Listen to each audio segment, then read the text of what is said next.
Hello friend, आपके लिए लाया हूँ नई नोबल स्टोरी डैनी। सोते हुए अरबपति के लिए दुल्हन Hindi story novel new part 1। साम्राज्य के बाहरी इलाके में एक शानदार विला। बड़ा बेडरूम अंधेरा था, फिर भी हवा घनी थी। ईबी ब्रूक्स आरामदायक बिस्तर पर फ्लैट पड़ी थी। अचानक उसे अपना वजन महसूस हुआ और उसकी कमर कस गई। सर, क्या आप वास्तव में मुझे $1 मिलियन देने के लिए तैयार हैं? उसने सावधानीपूर्वक पूछा और सहज रूप से आदमी का हाथ पकड़ लिया क्योंकि उसे उसकी उपस्थिति महसूस हुई। हम दोनों को वही मिलता है जिसकी हमें आवश्यकता होती है। आप $1 भी कम नहीं होंगे। आदमी की आवाज गहरी और चुंबकीय थी, इसलिए प्रसन्न होने से कान सूख सकते थे। लेकिन मुझे तत्काल पैसे चाहिए, मैं एक दिन भी इंतजार नहीं कर सकता। एबी की आवाज निराशा से घबरा गई। 1 सप्ताह पहले उसकी मां की कार दुर्घटना हुई थी।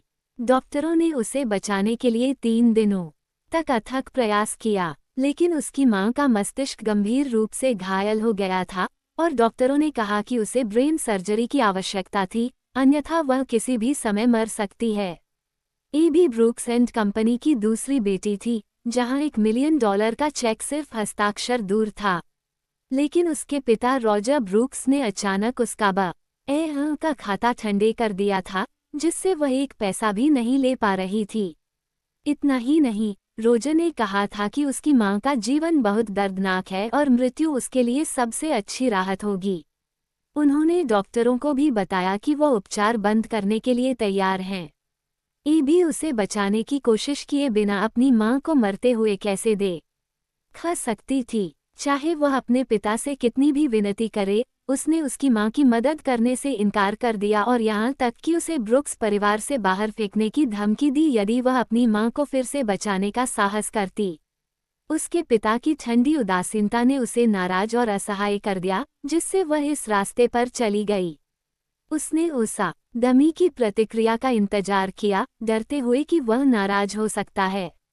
मुझे क्षमा करें, मुझे वास्तव में धन की आवश्यकता है। मैं तुम्हें एक दिन वापस दूंगा, उसने आंसू से थरथराते हुए कहा। पैसा जल्द ही तैयार हो जाएगा। मैं गॉर्डन चेज हूँ, साम्राज्य के गोर्डन परिवार का दूसरा बेटा। मुझे एक बच्चे की जरूरत है। क्या आप मेरे लिए एक लेना चाहते हैं? जब हम पुष्टि करेंगे कि आप 1 महीने में गर्भवती हैं, तो आपको यहाँ बच्चे के जन्म तक रहना होगा। जन्म के बाद मैं आपको एक अतिरिक्त दूंगा। उनके शब्द औपचारिक थे, प्रत्येक वाक्य एक बयान की तरह दिया गया था। उसका स्वर उदासीन था, कोई खतरा नहीं था, फिर भी वह बहस करने में असमर्थ थी। उसने वास्तव में उसे अपना नाम बताया।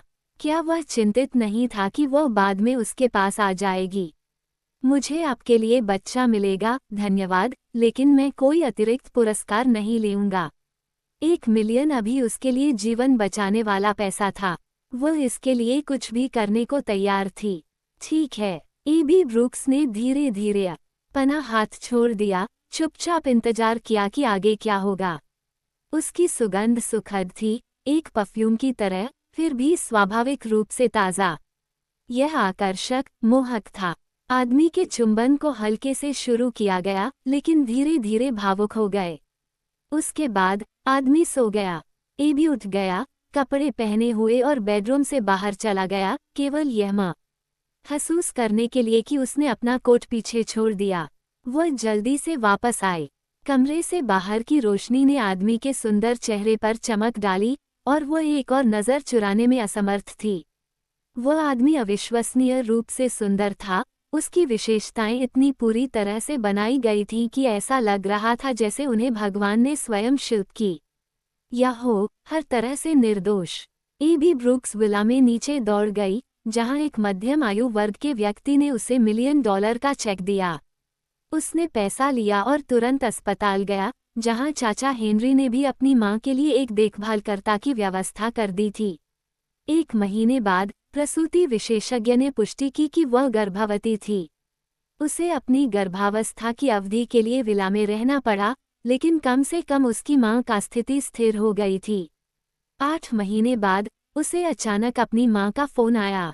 उसकी मां बोलने से पहले ही बातचीत अचानक बंद हो गई। एबी गॉर्डन चेस के साथ उस समझौते पर नहीं टिक सकी। उसने चाचा हेनरी को बिना बताए चुपके से विला छोड़ दी। जब वह अपनी मां के अस्पताल के कमरे में पहुंची तो ये खाली था, लेकिन फर्श एक गड़बड़ थी, जैसे कि संघर्ष हुआ हो। मम्मी, एबी उत्सुकता से गलियारे में अपनी मां की तलाश कर रही थी। बस उसे पकड़ लिया गया और कोने पर किसी ने उसका मुंह ढक दिया। शाह, उसकी मां ओलिविया ने उसे चुप रहने के लिए इशारा किया और उसका शरीर दीवार से कमजोरी से नीचे सरक गया। मां, क्या बात है? एबी ने अपनी मां के शरीर का समर्थन किया, उसमें कुछ चिपचिपा हुआ महसूस किया उसकी पाम। जब उसने अपना हाथ खोला तो उसे एहसास हुआ कि वह लाल रक्त से ढकी हुई थी। आप इतना खून क्यों बह रहे हैं? एबी, मेरी बात सुनो। आपको हर शब्द को स्पष्ट रूप से सुनना होगा। ओलिविया ने एबी का हाथ पकड़कर अपनी आखिरी सांस ली। आप नहीं थे। रोजर ब्रूक्स से पैदा हुआ। मैं ओलिविया नहीं, मेरा नाम ओलिविया है। आपका असली पिता टेरेंस माइल्स है, वह लॉस सिटी से हैं। आपको जाना होगा, उसे ढूंढना होगा, जाने की जरूरत है। अब, ओलिविया ने दर्दनाक रूप से गूंजते हुए कहा। उसके मुंह से खून बह रहा था और उसकी सांस कमजोर हो रही थी। माँ, तुम किस बारे में बात कर रही हो? मैं तुम्हारे लिए डॉक्टर लाऊंगा, तुम ठीक हो जाओगे। जाओ मत, ओलिविया ने उसे दृढ़ता से पकड़ते हुए कहा।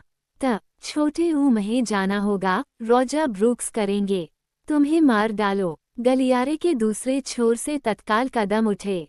उस बूढ़ी औरत ने अपनी कमर पर चाकू ले लिया, वो बहुत दूर नहीं जा सकती थी।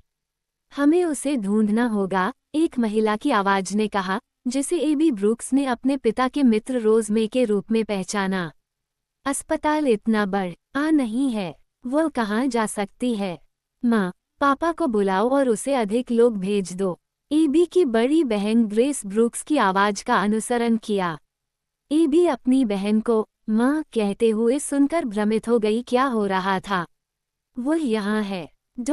एक बॉडीगार्ड ने ओलिविया को आपातकालीन सीढ़ियों में देखा। ओलिविया ने अपनी बेटी को पास के विद्युत कमरे में धकेल दिया और फुसफुसाया, तुम जो भी सुनते हो या देखते हो, बाहर मत आओ। मम्मी, एबी स्वाभाविक रूप से विरोध करना चाहती थी, लेकिन उसकी भावनाएं बहुत तीव्र थीं। उसका पेट दर्दनाक रूप से संकुचित हो गया और वह घबरा गई। स्कर्ट गीला हो रहा है। ओलिविया को बॉडीगार्डों ने गलियारे में खींच लिया। ओलिविया, आप कहाँ जा रहे हैं? अपनी अवैध बेटी को खोजने के लिए। रोजर और मैं आपके जीवन को बचाने के लिए तैयार थे, लेकिन आपको बस अपनी यादें बहाल करनी थी और अपना अतीत याद रखना था। अब क्या आप ब्रूक्स परिवार की सारी संपत्ति एबी को देना चाहते हैं? वो कुतिया बच्चा। एबी ब्रूक्स कहाँ है? रोजमे ने उसे पूछताछ करते समय ओलिविया के बालों को बुरी तरह खींच लिया। जब से मुझे अस्पताल में भर्ती कराया गया है, तब से आप मेरी बारीकी से देख रहे हैं। आप जानते हैं कि वो मुझसे कहीं बेहतर है ना ओली? विया को अपनी चेन उठाने के लिए मजबूर किया गया। उसकी नज़र उदासीन थी क्योंकि वह घृणित माँ बेटी जोड़ी की ओर चुनौतीपूर्ण रूप से देख रही थी। अभी भी स्मार्ट मुंह है ना? रोज ओलिविया के चेहरे पर थप्पड़ मारते हुए टूट गया। एक बार जब मैं उसे पकड़ लूंगा, तो आइए देखें कि आप कितने कठोर हैं। हनी एसेंस रेसिपी दे दो। ब्रूक्स एंड कंपनी परफ्यूम में विशेषज्ञता रखती है और हनी सुगंध ओलिविया बेनेट द्वारा बनाई गई एक सूत्र थी। ओलिविया को पता था कि वे उसे आसानी से नहीं मारेंगे क्योंकि उनके पास रहस्य नहीं है सूत्र।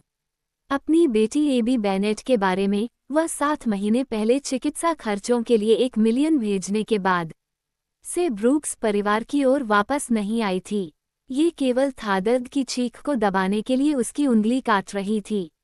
अपनी मां के जीवन और अपने जल्द ही पैदा होने वाले बच्चे के बीच टूट गई। वह पूरी तरह असहाय महसूस कर रही थी, मानो वह नरक की गहराई में गिर रही हो।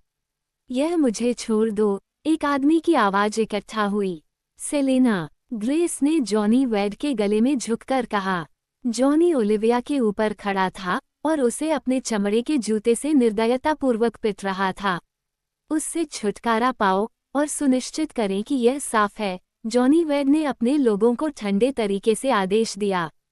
एबी ब्रूक्स को उसके सामने दृश्य फैलते हुए देखा। उसका दिल इतना दर्द हुआ का छोटी ही वह मुश्किल से सांस ले सकती थी।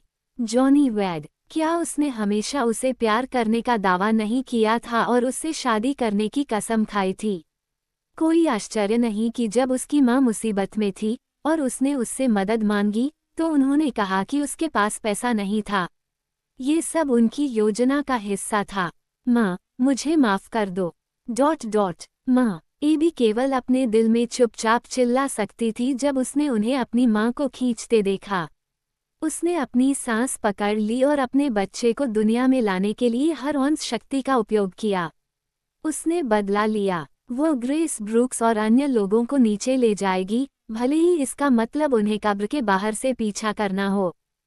5 साल बाद साम्राज्य में ग्रैंड पैलेस एस्टेट में सड़क के पार एक सुरुचिपूर्ण काला मेबैक पार्क किया गया था। पीछे की खिड़की धीरे धीरे नीचे गिर गई, जिससे एक युवा महिला का अद्भुत चेहरा सामने आया। मिस लिडिया, हम आ गए हैं, यात्री सीट पर बैठे आदमी ने सम्मानपूर्वक कहा।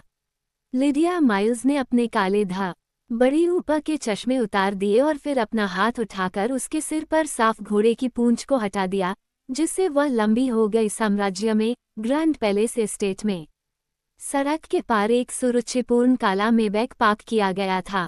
पीछे की खिड़की धीरे धीरे नीचे गिर गई, जिससे एक युवा महिला का अद्भुत चेहरा सामने आया। मिस लिडिया, हम आ गए हैं, यात्री सीट पर बैठे आदमी ने सम्मानपूर्वक कहा। लिडिया माइल्स ने अपने काले धूप के चश्मे उतार दिए और फिर अपना हाथ उठाकर उसके सिर पर सफेद घोड़े की पूंछ को हटा दिया, जिससे उसका लंबा अंधा सा बाल गिर गया। कार से बाहर निकलने से पहले उसने अपनी जैकेट उतार दी और उसे एक साधारण सफेद मध्यम लंबाई का बड़ी ही पोशाक में छोड़ दिया। उसका सहायक उसके लिए सम्मानपूर्वक कार का दरवाजा खोलता है और वह सड़क के पार इम्पोजिंग ग्रैंड पैलेस एस्टेट पर अपनी फ्लैट जूते पहनकर बाहर निकल जाती है। मिस गॉर्डन परिवार बड़ा और जटिल है। क्या आपको यकीन है कि आप नहीं करते मैं तुम्हारे साथ जाऊं? उसकी सहायक ने चिंतित होकर पूछा। कोई जरूरत नहीं, ब्रूक्स परिवार पर नजर रखें, मैं इसे अपने दम पर संभाल सकता हूँ, लिडिया माइल्स ने ठंडे ढंग से उत्तर दिया। 5 वर्षों के बाद वह अंततः वापस आ गई। ब्रूक्स परिवार के ऋणों को समय पर एक-एक कर दिया जाएगा। लेकिन अभी सबसे महत्वपूर्ण बात गॉर्डन परिवार की यात्रा थी। 5 साल पहले अस्पताल के उपयोगिता कक्ष में उसने 2 बेटों और एक बेटी को जन्म दिया था। वह अत्यधिक रक्त हानि से बेहोश हो गई थी। सौभाग्य से वह चेतना खोने से पहले अपने सबसे अच्छे दोस्त जेसिका ली को मदद के लिए बुला पाई। जेसिका ने उसे गुप्त रूप से अस्पताल से निकाल लिया, लेकिन अपनी जल्दी में वह केवल एक बेटे को अपने साथ ले गई। लिडिया ने अपने अन्य 2 बच्चों के लिए वापस आने का इरादा किया था, लेकिन ग्रेस ब्रूक्स और उसके लोगों ने शिशुओं को रोते सुना। उसी समय गॉर्डन परिवार आ गया था। जेसिका को डर था कि ब्रूक्स परिवार उसे नुकसान पहुंचा सकता है। ये देखते हुए कि दोनों बच्चे गॉर्डन चेज के थे, उनका मानना था कि वे उनके लोगों के साथ सुरक्षित होंगे। लिडिया की सहमति के बिना जेसिका ने बेहोश लिडिया और एक बेटे को लॉस एंजल्स ले जाया। 5 वर्षों तक उसने अपने अन्य 2 बच्चों से प्यार करना खो दिया था। अब जब वह वापस आई तो वह उन्हें जल्द से जल्द देखना चाहती थी। पिछले सप्ताह गॉर्डन परिवार के लिए काफी घटनाक्रम रहा था, जो साम्राज्य में सबसे बड़ा है। वे अपने दूसरे बेटे गॉर्डन चेज के लिए पत्नी खोजने में एक संपत्ति खर्च करने को तैयार थे। एक बार साम्राज्य में सबसे सुंदर आदमी के रूप में प्रशंसा की गई। गॉर्डन चेज का सभी प्रशंसक थे। देश भर में अनगिनत महिलाएं उससे शादी करना चाहती हैं। हालांकि 5 साल पहले गॉर्डन चेज को एक दुर्घटना हुई थी और वो कभी नहीं जाग पाया था। डॉक्टरों ने उसे स्थायी वनस्पति स्थिति में पाया। जीवित मृत पुरुष से कौन विवाह करना चाहेगा? कोई फर्क नहीं पड़ता कि वो कितना भी सुंदर था, 5 साल बाद उसकी उपस्थिति निश्चित रूप से फीकी हो जाएगी। कोई भी गॉर्डन परिवार की संपत्ति इस तथ्य को नहीं बदल सकती कि कोई महिला जीवित मृत पुरुष के साथ अपना जीवन बिताना चाहती है, एक जीवित विधवा बन जाती है। ग्रैंड पैलेस के दरवाजे के बाहर भीड़ जुटी, जिज्ञासा और अटकलों से उठी। लिडिया माइल्स सीधे प्रवेश द्वार तक चली गई और दीवार पर पोस्ट किया गया विवाह नोटिस तोड़ दिया। मैं गॉर्डन चेस से शादी करने को तैयार हूँ, उसने कहा। घोषित किया गया। अध्याय 3। उसकी साहसिक घोषणा ने चेस परिवार के सेवकों को आश्चर्यचकित कर दिया। सोच रहे थे कि क्या यह महिला अपना दिमाग खो चुकी है। मुझे अपने युवा स्वामी के पास ले जाओ, लिडिया ने आदेश को टुकड़ों में फाड़ते हुए कहा और उन्हें अधिकार से हवा में फेंक दिया। यह ऐसा नहीं है, मुझे पहले घर की महिला को सूचित करना होगा, बटलर ने लिडिया को एक बार देने के बाद ठंडे उत्तर दिया। बटलर ने फोन किया, जिसका जवाब गॉर्डन चेस की मां मुजिंसी ने दिया। उसने उन्हें गॉर्डन से मिलने के लिए लिडिया लाने की अनुमति दी। हालांकि जब वे गॉर्डन के विला की ओर बढ़ रहे थे तो बटलर को मुख्य महिला से एक और कॉल आया, जिसमें उन्हें लिडिया को सबक सिखाने का निर्देश दिया गया था और उसे चेस परिवार के साथ रहने की अनुमति नहीं दी गई थी। लिडिया को तुरंत गॉर्डन चेस से मिलने की उम्मीद नहीं थी। आखिरकार ये चेस परिवार था, साम्राज्य का सबसे प्रमुख परिवार।